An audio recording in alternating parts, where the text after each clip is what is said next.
அவர்கள் நம்மோடு கூட உரையாற்றுவார்கள்.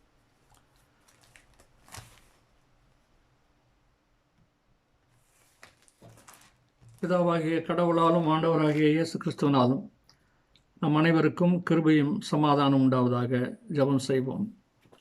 எங்களை மிகவும் அதிகமாக நேசிக்கிறாங்கள் அன்பின் பரமத்தகப்பனே, இந்த நாளுக்காக நன்றி செலுத்துகிறோம் சுவாமி. விசேஷமாக இந்த நாளிலே கூட கர்த்தாவே அடியன் மீது இரக்கம் பாராட்டி பலப்படுத்தி இந்த அருமையான செய்தியை இந்த நாட்களிலே குறிப்பாக இந்த பரிசுத்த வாரத்திற்குள்ளாய் நான் கடந்திருக்கும்போது இந்த பரிசுத்த வாரத்தின் நிகழ்வுகளை குறித்தும் அதனுடைய முக்கியமான கர்த்தாவிய முக்கியங்களை குறித்தும் சிந்திக்கும்படியான நேரத்தையும் வாய்ப்பையும் காலத்தையும் கொடுத்து அடியனுக்கு இந்த வாய்ப்பை கொடுத்ததற்காக நன்றி செலுத்துகிறேன் சுவாமி.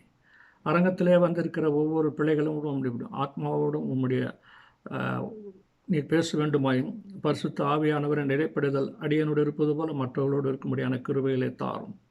இயேசுவின் மூலமாய் ஜெபிக்கிறேன் பிதாவே, ஆமென் ஆமென். கர்த்தருக்கு ஸ்தோத்திரம். அன்பானவர்களே, இந்த வேளையிலே உங்கள் மத்தியிலே பரிசுத்த வாரத்தை குறித்துதான செய்தியை சொல்லும்படியாய் கர்த்தர் கொடுத்த கிருபைக்காக நான் நன்றி செலுத்துகிறேன். போன வாரத்தில் ரொம்ப ஷார்ட் டைமில் தான் நான் அருமையான சகோதரர் ஜான் ஃப்ரான்சிஸ்கிட்ட நானே தான் கேட்டேன். ஏன்னு சொன்னால் முக்கியமான வாரம் இது முக்கியம், நமக்கு எல்லாருக்கும் தெரியும். இதில் ரொம்ப அதிகமாக நம்ம அனைவரும் எல்லா கிறிஸ்துவ சபைகளும் அறிந்திருக்கிற முக்கியமான விஷயம் கர்த்தரின் பந்தியை ஆண்டவர் ஆயத்தப்படுத்துகிற ஒரு நாளாக இது கொண்டாடப்படுகிறது. வியாழ நேரவெளியில் நடந்தது என்ன என்று சொல்லும்போது இந்த பந்தியை பற்றி சொல்லப்பட்டிருக்கிறது. எல்லா சபைகளிலும் இதை குத்திய போதுமான அறிவும் ஞானமும் இவர்களுக்கு இருக்கிறது. அதனால் நான் இதில் இன்னொரு இந்த வியாழ நேரவில் 5 முக்கியமான நிகழ்வுகள் ஏற்படுகிறது.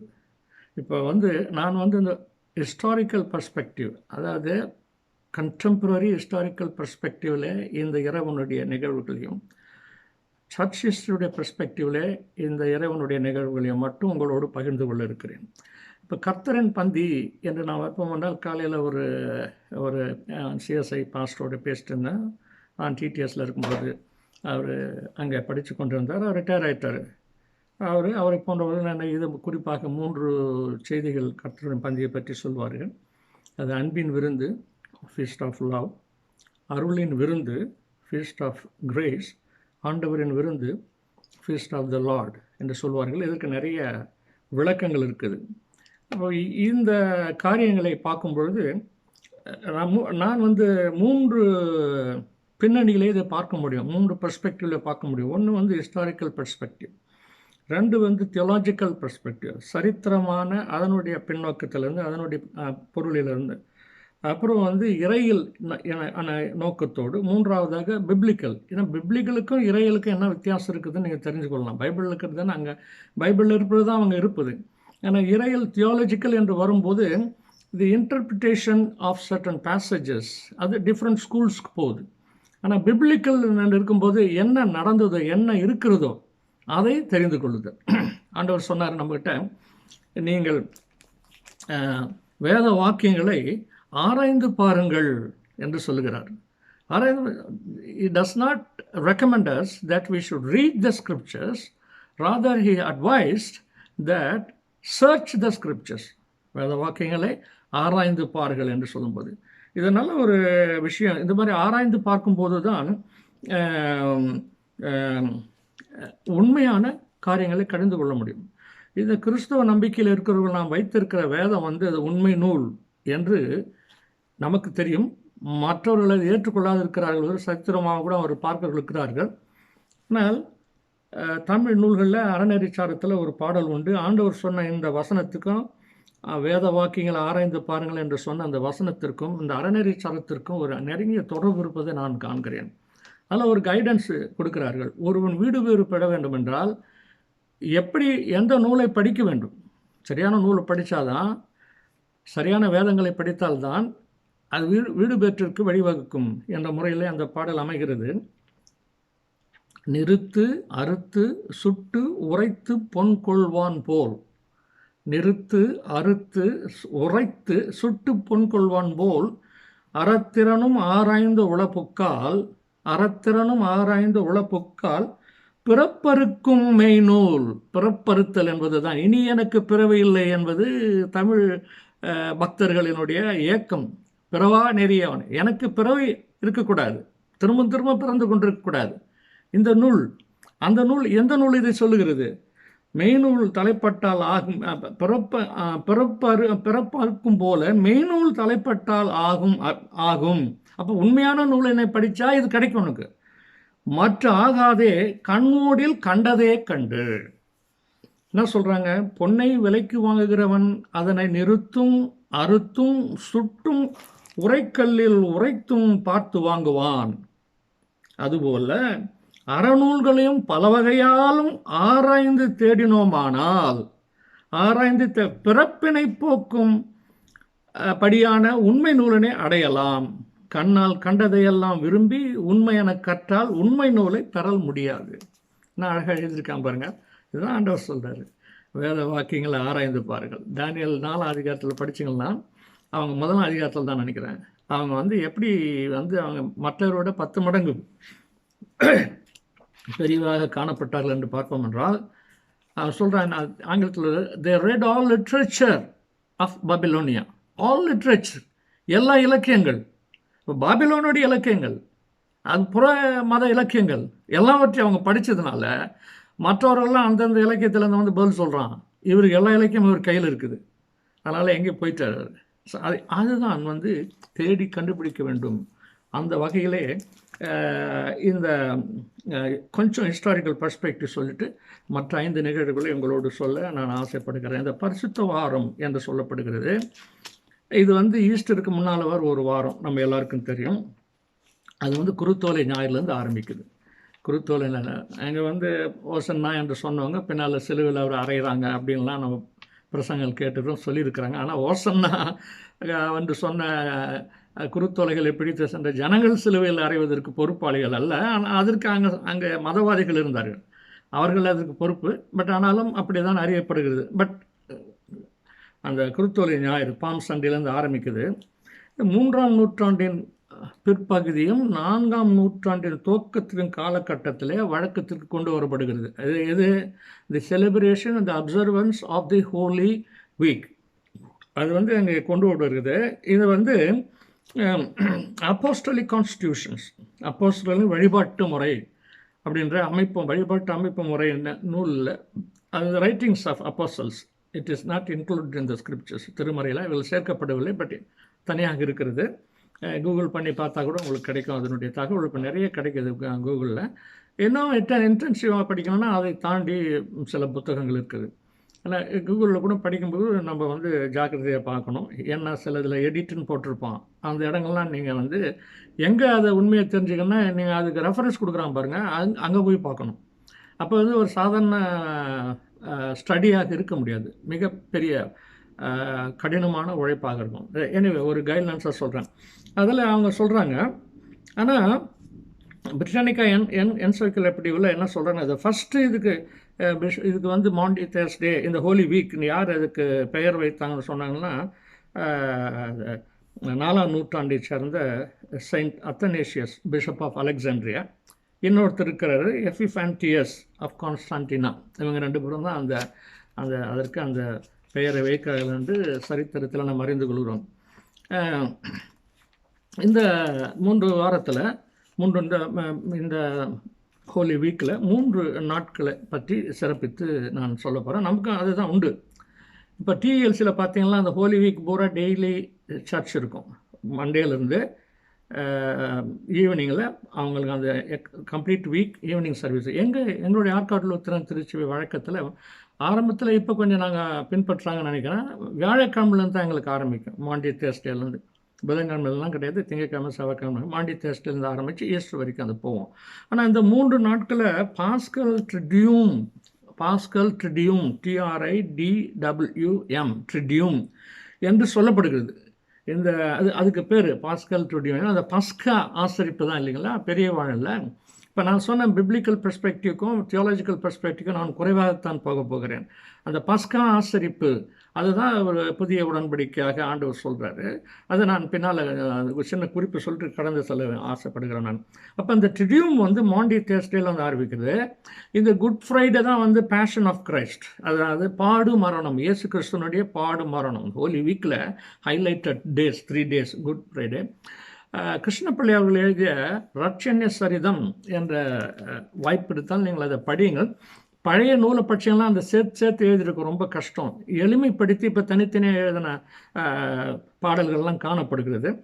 அந்த பாடலில் அவர் அந்த பேஷன் ஆஃப் கிரைஸ்ட்லேருந்து ஆரம்பிக்கிறார். வியாழ நிறைவிலிருந்து அது ஒரு தனி காண்டம் மாதிரி. வியாழ நிறைவிலிருந்து கெத்செமனே காண்டம் அப்படின்னு சொல்லிட்டு ஆரம்பிப்பார். அது திருவிருந்து காண்டம், கெத்செமனே காண்டம் அப்படி வந்துட்டுருக்கோம். அப்போ அதில் ஆரம்பித்து ஈஸ்டர் வரைக்கும் கொண்டு வராரு. ஆனால் இன்னொரு பேஷன் ஆஃப் கிரைஸ்ட்னு மில் கிப்சன் ஒரு படம் எடுத்தார். அதை நான் பார்க்கல. ஆனால் சொன்னாங்க, அவர் என்ன சொல்லிட்டாரு, ரிசரக்ஷன் அவர் காட்டல, மீதெல்லாம் ரிசர்ச் பண்ணியிருக்கிறாரு. why he did not show the scene of resurrection. Without the resurrection, the Holy Week does not take complete significance. அதனுடைய முக்கியத்துவமே வந்து அந்த கிளைமேக்ஸ் ஆண்டவரின் உயிர்த்தெழுதல் தான். ஆனால் பல ஆண்டுகளுக்கு முன்னால், 100 ஆண்டுகள் 150 ஆண்டுகளுக்கு முன்னால் ரட்சணை சரிதத்தில் கிருஷ்ணப்பிள்ளை அவர்கள் எழுதுகிறார்கள். பொயட்டிக்கல் ஃபார்ம்ஸில் தான் இருக்குது. அது உங்களுடைய ஒரு ரெஃபரன்ஸுக்காக உங்களுக்கு கொண்டு வருகிறேன். இது ஆரம்பிக்கிறது. இப்போ மாண்டி தேர்ஸ்டே அப்படின்னு அதை பற்றி, இந்த மாண்டி தேர்ஸ்டே நான் வரும்போது பின்னால் சொல்கிறேன் அதனுடைய பொருள் என்ன, ஏதுலேருந்து வந்துச்சுன்னு சொல்லிட்டேன். இது ஒரு முக்கியமான நாள். இந்த மாண்டி தேர்ஸ்டே வந்து நம்ம வந்து ஃபஸ்ட்டு நான் ஏற்கனவே சொன்ன மாதிரி நம்முடைய சிந்தனைக்கு வருவது, கவனத்திற்கு வருவது, பெரிதாய் நாம் இந்த வரையில் போற்றுவது, கர்த்தரின் பந்தியை ஆண்டவர் ஆரம்பிக்கிறார் என்பதை நாம் பார்க்குறோம். கர்த்தரின் பந்தியை அவர் ஆரம்பிக்கிறார். Institution of the Lord's supper என்று ஆங்கிலத்தில் சொல்லுவாங்க. மார்ட்டின் லூத்தர் சாக்ரமெண்ட்ஸ் ரோமன் கத்தோலிக்க சபையில் ரிஃபார்மேஷனுக்கு முன்னால் 7 சாக்ரமெண்ட்ஸ் அவங்க வச்சுக்கிறாங்க. இன்னும் 7 சாக்ரமெண்ட்ஸ் இருக்குது. மேரேஜ் அவங்களுக்கு சாக்ரமெண்ட்டு, ஆர்டினேஷன் அவங்களுக்கு சாக்ரமெண்ட்டு, கன்ஃபர்மேஷன் அவங்களுக்கு சாக்ரமெண்ட்டு, அப்புறம் கன்ஃபர்ஷன், எண்ணெய் பூசுதல், ஜபித்தல், இது எல்லாமே அவங்க இன்னும் வச்சுருக்கிறாங்க. ஆனால் லூத்தர் என்ன சொன்னார், நமக்கு வந்து ரெண்டே சாக்ரமெண்ட்ஸ் தான் இப்போ இருக்குது. என்ன சாக்ரமெண்ட்? 2னா, ஒன்று வந்து பேப்டிசம், இன்னொன்று வந்து the Lord's supper, celebration of the Lord's supper. ஏன் இது 2 அவர் சொல்கிறாருன்னா, அவருடைய கைட்லைன்ஸ் என்னென்னா, ஒரு கிறிஸ்துவ விசுவாசி திருமறையிலே இயேசு கிறிஸ்து என்ன சொல்லி சென்றாரோ அல்லது அப்போஸ்தலர்கள் என்ன போதித்தார்களோ அதை மட்டும்தான் பின்பற்ற வேண்டும். அதுதான் கிறிஸ்துவனுடைய தலையாய், அங்கே தான் அவனுக்கு மீட்பு இருக்குதுன்றார். ஸோ இந்த 2 காரியமே இயேசு கிறிஸ்துவே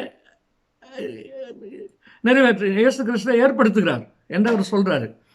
மத்திய 26 மற்ற 4 சுவிசேஷங்களை நம்ம படித்தோம்னா அந்த திருவிருந்த நிலைப்படுத்துதான் அவர் சொல்கிறாரு.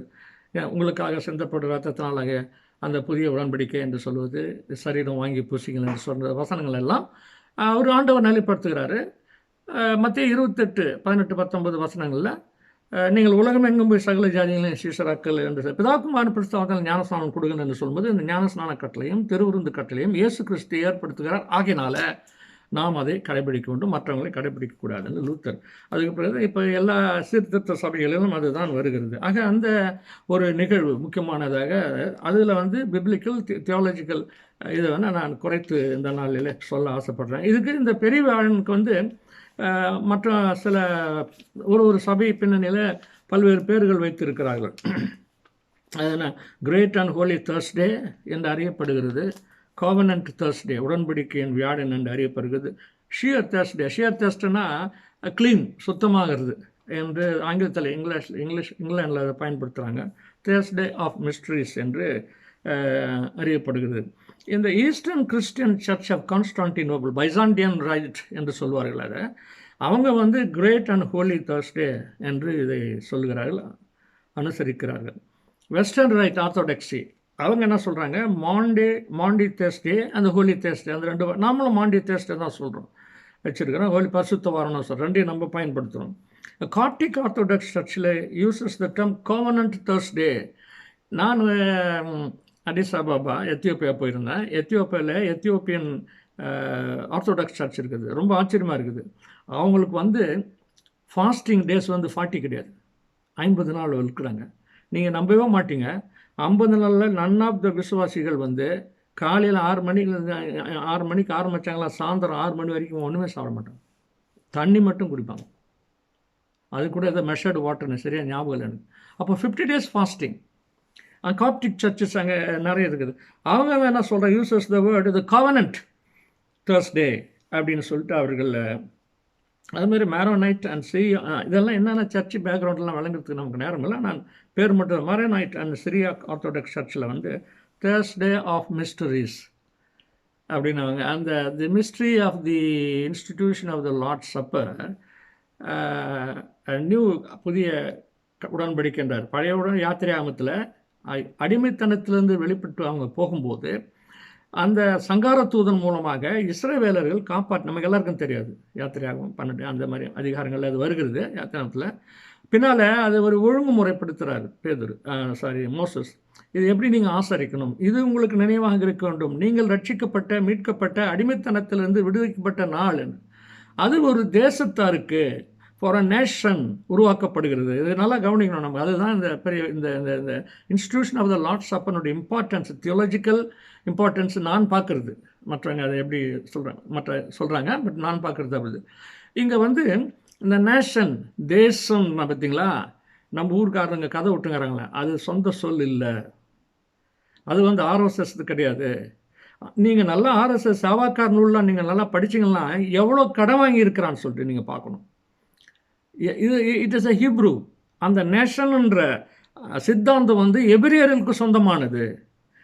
அதில் தான் வேறு யாரும் சேர்க்க முடியாது. அந்த நேஷனில் அவங்களுக்கு ஒன்றுது, இஸ்ரவேலின் தேவன், சேனைகளின் கர்த்தர், எங்களுடைய கர்த்தர். பட் ஏசையா எரேமியா அவங்கெல்லாம் கொஞ்சம் அதை ரொம்ப சேலஞ்ச் பண்ணுறாங்க, அது வேறு விஷயம். ஆனால் வித்தின் தி தோரா பென்டடூக் இந்த ப்ரெடாமினண்ட்டாக இந்த தாட் இருக்கிறத நம்ம பார்க்க முடியும்.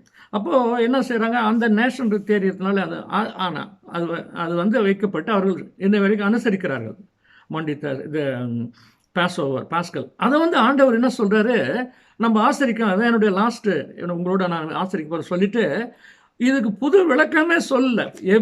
எபிரேய நிருபத்தை நம்ம படித்தோம்னா பழைய உடன்படிக்கை அது பிழை இல்லாமல் இருந்தது, ஆனால் புதிய உடன்படிக்கை ஏற்பட வேண்டிய அவசியம் இல்லை. ஸோ ஹீப்ரூ ரைட்டர் அவ்வளோ தைரியமாக பழைய உடன்படிக்கை டிஸ்மிஸ்ட் பிகாஸ் அது ஃப்ளாட், அது வந்து பிழையாக இருந்தது, அதனால் புதிய உடன்படிக்கைன்னு எபிரேயர் சொல்கிறாரு. சரிங்களா, அவர் நிறைய எழுதுகிறார் எபிரேயர் நிருபத்தில்.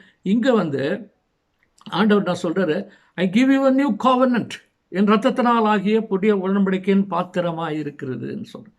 அதுதான் ரொம்ப இம்பார்ட்டண்ட், அதுதான் சிக்னிஃபிகன்ஸு. இந்த ஹோலி வீக்கில் மாண்டி தேர்ஸ்டேவில் ஹி கேன்சல்ஸ் அதே முறையில் தான் செய்கிறாரு. ஆனால் அந்த பலி வந்து அந்த மிருகம்லாம் ஒழிஞ்சு போகுது, அதெல்லாம் ஒழிஞ்சுது. ஆனால் இங்கே வந்து இதோடு கூட இன்னொன்று சொல்கிறாரு, அதை நான் பின்னால் வரேன். அதையும் ரொம்ப ஈக்குவலாக நான் பார்க்குறேன். அப்போது அந்த புதிய உடன்படிக்கைக்கான காரியங்களை பிப்ளிக்கல் பெர்ஸ்பெக்டிவில் பார்த்தா இது ரெண்டையும் ஒன்றா வந்து புதிய விளக்கத்தை அவர் கொடுக்குறத பார்க்குறோம் நம்ம. அப்போ இந்த இரவில் 5 முக்கிய நிகழ்வுகள் ஏற்படுகிறது. இந்த 5 முக்கிய நிகழ்வுகளை நான் மிக சுருக்கமாக சொல்லி கடந்து செல்ல விரும்புகிறேன். முதலாவது, நம்ம ஏற்கனவே சொன்ன மாதிரி அவர் என்ன சொல்கிறாரு, நீங்கள் வீட்டுக்கு போயிட்டு மாடி அறையில் விருந்துக்கு ஆயத்தப்படுத்த, நான் மரிக்கிறதுக்கு முன்பாக உங்களோடு இந்த விருந்து பஸ்காவை ஆசரிக்க நான் ஆசையாக இருக்கிறேன்னு சொல்கிறாரு. நான் சமீபத்தில் ரோம் போயிருந்தேன் போன ஆகஸ்ட்டில். அப்போ நான் பார்த்தேன் அந்த original painting of Leonardo da Vinci. இது ரொம்ப என்ன எப்படி அது கண்களால் நம்ம ஃபோட்டோவில் பார்த்தா அது இருக்குது, ஆனால் நேராக பார்த்தா அதாவது சில காட்சிகள் வந்து வர்ணிக்கும் போது பாரதிதாசன் கவிதைகளில் வரும். அவர் என்ன சொல்லுவார், அந்த அம்மா கிட்ட சொல்லுவார், அம்மா இந்த காட்சி எப்படி இருக்குது, அது எப்படி இருக்குதுன்னு தெரியுதா அவனுக்கு அப்படின்னா, அந்த அம்மாவுக்கு எப்படி இருக்குன்னு தெரிஞ்சுக்கணும்னா, என் நெஞ்சை நின்னெஞ்சம் ஆக்கிப்பார் ஆரணங்கே, என் நெஞ்சை நின்னெஞ்சம் ஆக்கிப்பார் ஆரணங்கே, நான் எப்படி பார்க்கிறோன்னா என் நெஞ்சு எப்படி அப்படியே பாரு, அதை பாரு, அப்போ தான் அந்த காட்சியின் விளக்கம் தெரியும். அந்த மாதிரி அது அப்படி தான் தெரியும். அவ்வளோ அழகாக எழுதியிருக்கிறாங்க, அதை வரைஞ்சிருக்கிறார் அவர். ரொம்ப ஆச்சரியமாக இருக்குது, இவனால் சொல்ல முடியல அந்த அளவுக்கு. அது வந்து அந்த லாஸ்ட் சப்பர் வந்து ரொம்ப ஃபேமஸ் பெயிண்டிங்கு. மத்திய 26 26ஆம் அதிகாரத்தில் 28ஆம் வசனம் வரைக்கும் நம்ம படிக்கிறோம். மற்ற சுவிசேஷங்கள்லாம் அது இருக்குது. அதனால் அதை நம்ம பார்க்குறோம். அப்போது அந்த ஃபஸ்ட்டு பாயிண்ட் வந்து அதில் முதல் வந்து institution of the Lord's supper. ரெண்டாவது ஒரு பெரிய சிறப்பான நிகழ்ச்சி ஏற்படுது. அதுதான் வந்து நம்ம வந்து நேரங்கள் முதல் வந்து இன்ஸ்டிடியூஷன் லாஸ்ட் சப்பர், பஸ்கா ஆசரிப்பில் திருவிருந்தை கர்த்தர் நிறுவுதல், ஏற்படுத்துதல். That is the first incidents, முதல் நிகழ்வு. ரெண்டாவது நிகழ்வில் சீஷருடைய கால்களை ஆண்டவர் கழுவுகிற நிகழ்ச்சி சொல்லப்பட்டிருக்கிறது. ரொம்ப அது வந்து யோவானில் மட்டும்தான் இருக்குது. யோவான் எழுதின சுவிசேஷம் 13ஆம் அதிகாரத்தில் வேறு யாருமே அதை எழுதலை, யோவான் மட்டும்தான் அதை எழுதுகிறார்.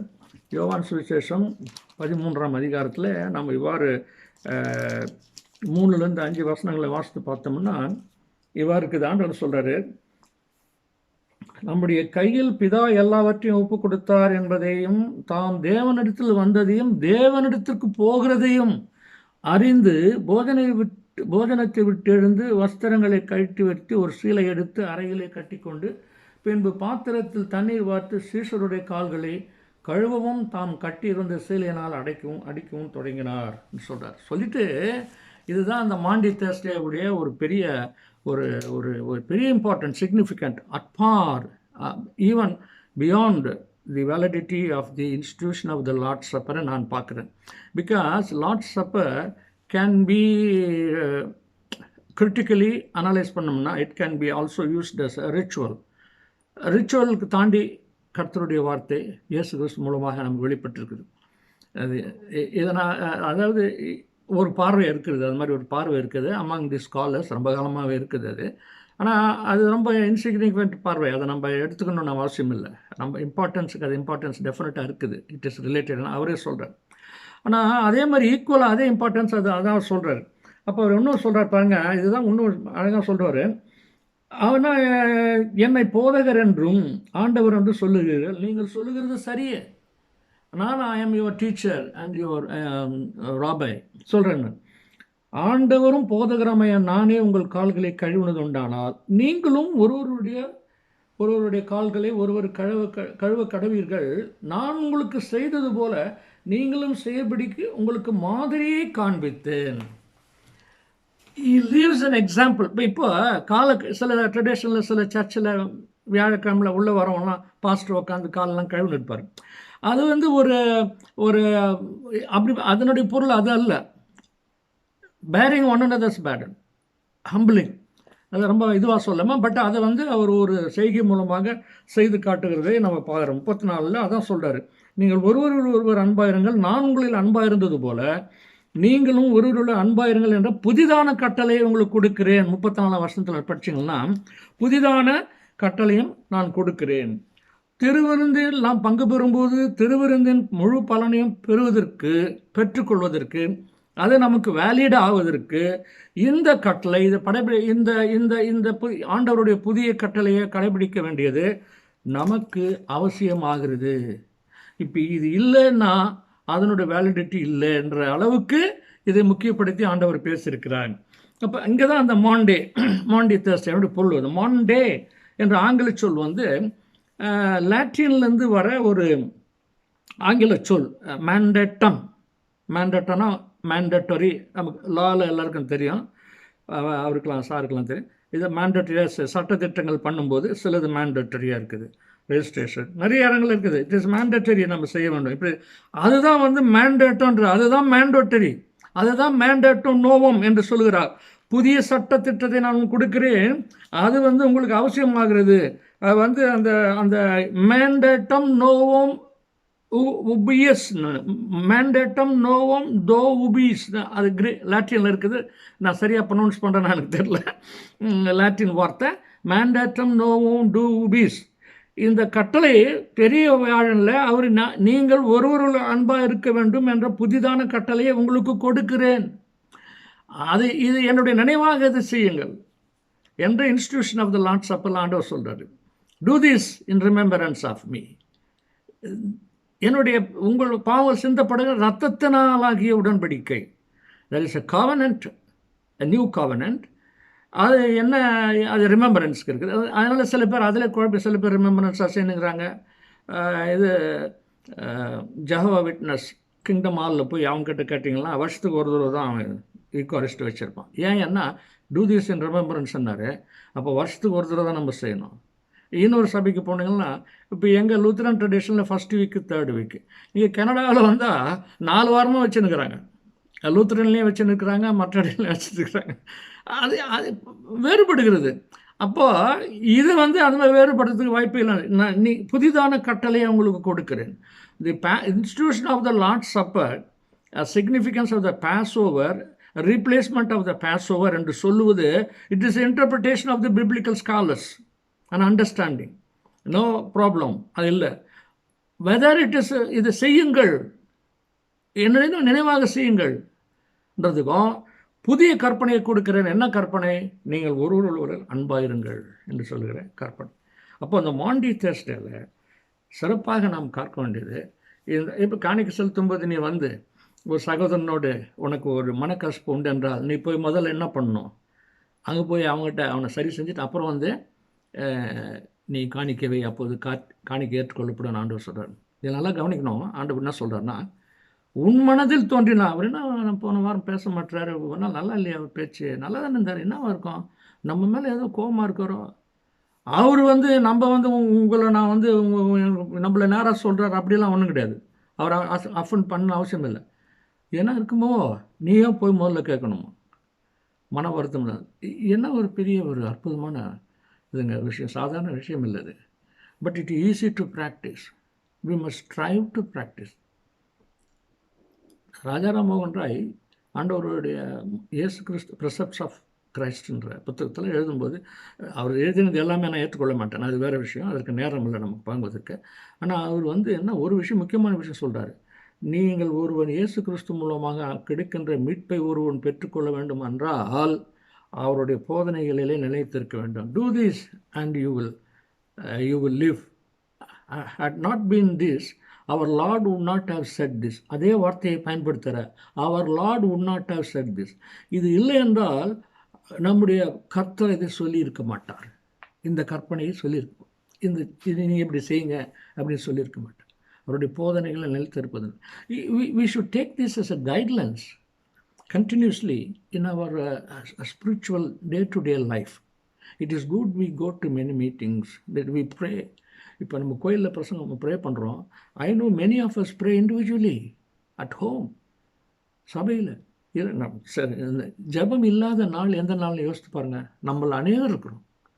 அது பெரிய விஷயம். என்ன கஷ்டம் துன்பம் வந்தாங்க தனியாக ஜபிக்கிறோம்.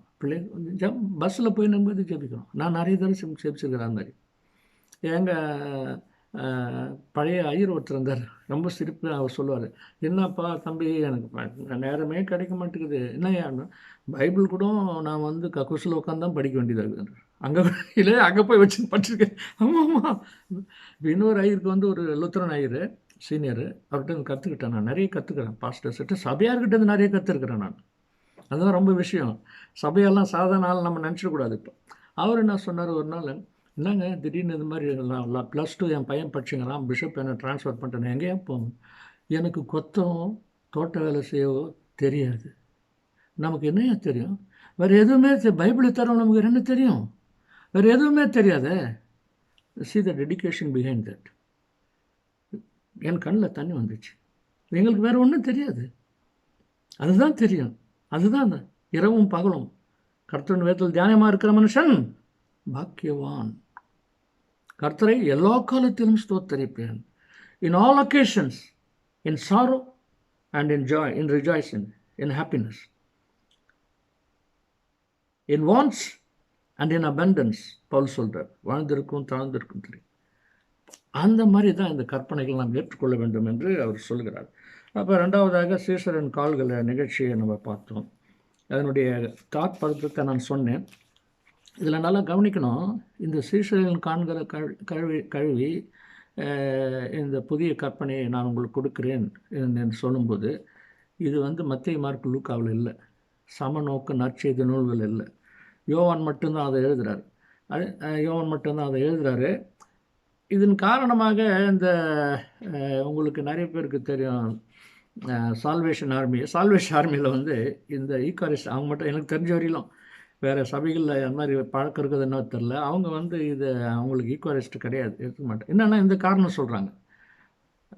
மாலை இரவிலே அவர் தூங்கும்போது ஆண்டவருக்கு மிகவும் நெருக்கமாக இருந்த சீஷன் யோவான், அவனே இது எழுதலைன்னா இது எங்களுக்கு முக்கியம் இல்லை அப்படின்னு சொல்கிறாங்க. பட் அதுக்கு அது நம்ம வேறு விதமாக அது ஒரு உங்களுடைய இன்ஃபர்மேஷனுக்காக அதை சொல்கிறேன்.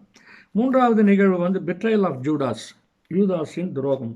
மத்தேயு 26ல் 23ஆம் வசனத்துலேருந்து 48 49 வசனங்கள்லையும் ரொம்ப சிறப்பாக அது சொல்லப்பட்டிருக்கிறது. 30 வெள்ளி காசுக்காக ஆண்டவரை அவர் காட்டி கொடுக்குற ஒரு நிகழ்ச்சியை நாம் பார்க்குறோம். சாத்தான் அவனிடத்தில் புகுந்தான் அப்படின்னு சொல்லி அந்த சௌரிமுத்து ஐயர் வந்து ரட்சணை சரித்த பாடலுக்கு விளக்கம் எழுதுறாரு. அதில் எழுதும்போது சொல்கிறாரு, இது என்ன நடக்குதுன்னா, சாத்தான் அவனுக்கு புகுந்தானத்தை மந்திரையின் மனது தெரிந்தது போல் சாத்தான், அந்த ராமாயணத்தில் வந்து எடுத்து பேசுகிறாரு. ஒரு ஈவல் அட்வைஸ் கொடுத்து அவருக்கு எப்படி மாறி போச்சோ அதே மாதிரி இவனுக்கு மாறி போச்சுன்னு சொல்கிறாரு. ரொம்ப அந்த பாடல் எனக்கு ஞாபகம் இல்லை, ரொம்ப நாளுக்கு முன்னால் படித்தது, என் புஸ்தகம் எனக்கு இல்லை பார்த்தேன்னு. அப்படி அவன் வந்து சாத்தான் அவனுக்குள் புகுந்தான் என்று பார்க்குறோம். அந்த நேரத்தில் சொந்த மாஸ்டர் அவரோடு கூட இருந்தான், 3 வருஷம் இருந்தான். ஆனால் அவருக்கும் தெரியும், சொல்கிறாரு இல்லை, அதே நைட்லேயே சொல்கிறாரு, உங்களில் ஒருவன் காட்டி என்னை கொடுப்பான்னு சொல்கிறாரு, தாளந்தில் கையெடுக்கிறவன்லாம் சொல்கிறாரு. அவ்வளவு சொல்லியும் கேட்ட பிறகும் the betrayal of Judas was occurring on the name of Maundy Thursday. அதே வியாழனிரவில் அது 3வது நிகழ்ச்சியாக நடைபெறுகிறது பார்க்குறோம். மத்தேயு 26ஆம் வசனத்தில், மார்க்கு 14ஆம் அதிகாரம் 32லேருந்து 36, லூக்கா 22 39 44 வசனங்களில் இந்த நிகழ்ச்சிகள் இருக்கிறது பார்க்குறோம். அப்போ அதே நிகழ்வில் 4வது நிகழ்ச்சி வந்து கெத்செமனே தோட்டத்திலே அவருடைய வியாகுல ஜபம். கெத்செமனே தோட்டத்தில் அவருடைய வியாகுல சுகத்தை பார்க்குறோம். அவர் 24ஆம் வசனம் நீங்கள் படிச்சிங்கன்னா, மத்தேயு 24 அவர் மிகவும் வேதனைப்பட்டு அதிக ஊக்கத்தோடு ஜபம் பண்ணினார். அவருடைய வேர்வை இரத்தத்தின் பெருந்துளிகளாய் தரையிலே விழுந்தது. மத்தேயு 26 வந்து ஜபம் பண்ணினா இருக்குது.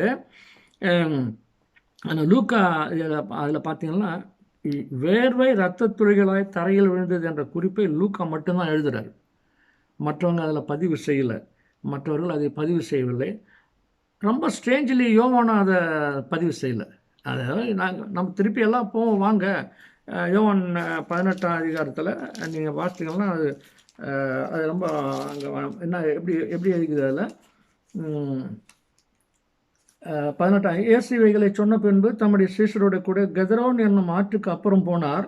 அங்கே ஒரு தோட்டம் இருந்தது, அதுதான் கெத்செமனே தோட்டம் தான். அதிலே அவரும் அவருடைய சீஷரும் பிரவேசித்தார்கள். இயேசு தம்முடைய சீஷருடனே கூட அடிக்கடி போயிருந்தபடியினால் அவரை காட்டி கொடுக்கிற யூதாஸும் அந்த இடத்தை அறிந்திருந்தான். யூதாஸ் போர் செய்வரின் கூட்டத்தையும் பிரதான ஆசாரியர் பரிசேயர் என்பவர் அனுப்பப்பட்ட ஊழியக்காரரையும் கூட்டிக் கொண்டு பந்தங்களோடும் தீவெட்டிகளோடும் ஆயத்தங்களோடும் அவரிடத்திற்கு வந்தான். அது அங்கேருந்து ஆரம்பிக்கிறார் யோவான் மட்டும். ஆனால் 3 சினாப்டிக் நற்செய்தி நூல்கள் தமிழில் சொல்கிறாங்க, அது வந்து அங்கே இருக்கிறத நம்ம பார்க்குறோம். ஸோ இது வந்து இன்னொரு மோஸ்ட் இம்பார்ட்டண்ட் ஈவெண்ட் மாண்டி தர்ஸ்டேவுடைய வியாழனில் 4வது நிகழ்வு. 5வது நிகழ்வாக வந்து பேதுரு மறுதலிக்கிறார். நான் வந்து உயிரை கொடுப்பேன், எல்லாரும் பண்ணால் கூட நான் உங்களோட இருப்பேன்னு சொல்கிறான். அதே திருவிருந்திலே அவங்க சொல்கிறானுங்க, உணவு சொல்கிறாரு. ஆனால் ஆண்டவர் சொல்கிறாரு, பேதுருவே நீ சேவல் கூவுவதற்கு முன்னால் நான் சொல்கிறான், எல்லா காலை கழுவ வரும்போது ஐயா நீர் எனக்கு கழுவக்கூடாது, என் காலை கழுவாதீங்கன்னு சொல்கிறான். நான் பாத்திரன் அல்ல, என்னுடைய கால்களை கழுவதற்கு நான் பாத்திரம் இல்லைன்னு சொல்கிறது தான் ரொம்ப சிறப்பு தான் அது. ஆனால் அவன் நம்ம இல்லை, நான் கால்களை கழுவலை என்றால் என்னிடத்தில் உனக்கு பங்கு இல்லைன்னா உடனே நீங்கள் எல்லாம் கவனிங்க, இங்கே ஒரு முக்கியமான விஷயம் வருது. சொன்ன உடனே கால் மட்டும் இல்லை தலையிலேருந்து கழுவுங்க அப்படின்றார். ஆனால் ஆண்டவர் சொல்கிறாரு, நீ சுத்தமாக இருக்கிறாய், சிம்பாலிக்கு கால் மட்டும் கழுவணும், தலையெல்லாம் முழுக்கணும்னு அவசியம் இல்லைடான்ட்டார். ரொம்ப ஒரு இம்பார்ட்டண்ட் மெசேஜ் இது. இதுக்கு ஒரு வேறு விளக்கம் இருக்குது, ஆனால் இந்த நேரத்தில் அதற்கு நம்ம பேசுவது இருக்காது, அதுக்கு சில கருத்துக்கள் இருக்குது. So you are already cleaned by Christ himself. அவருடைய போதனைகளை உட்கொண்ட பண்டியதுனாலே அவர் இருக்கிறார், அறியாமனையில் அவர் பேசுகிறார். அப்புறம் அப்படி இல்லை நீ இது போதும் அப்படின்னு ரொம்ப எக்ஸசைஸாக பண்ணிக்காதப்பா, நீ இது போதும்ன்றார். அப்படிப்பட்ட வந்து நீ என்னை மறுதளிப்பேன்னு சொல்கிறத அவர் நம்ம கெத்செமனே தோட்டத்தில் அவர் அங்கே மறுதளிக்கிறத நம்ம பார்க்குறோம். அதில் பார்த்தீங்கன்னா 3 தான் ஒரு மதில் இருக்கிறாரு. மத்தேயு 26 அதிகாரம் 69லேருந்து 74, மார்க்கு 14 அதிகாரம் 67லேருந்து 71 வசனங்கள், லூக்கா 22 அதிகாரம் 56லேருந்து 60 வசனங்கள், யோவான் 18 25லேருந்து 27 வசனங்கள் வரையில் அந்த நிகழ்வு இருக்குது. ஏறக்குறைய எல்லா காஸ்பல்ஸும் ஒரே மாதிரி தான் எழுதிக்கிறேன். என்ன ஒரு குளிர் காய்ஞ்சு இருக்கிறாரு, குளிர் காய்ஞ்சு இருக்கும்போது ஏன்ப்பா நீ அந்தல்ல ஒரு ஆளான் இல்லைன்னு இன்னொருத்தர் போய் கேட்பான். இல்லைப்பா நான் அவனோட பார்த்து நான் எங்கள் அப்பா வந்து கிராமங்களில் இவன் சுவிசேஷம் சொல்வதற்கு போகும்போது பழைய காலத்துக்கு என்எஸ் கிருஷ்ணன் பாடல்கள் அடிப்படையில் அவரே பாடல் எழுதுவார். படைப்பின் வரலாறு, எலியாவும்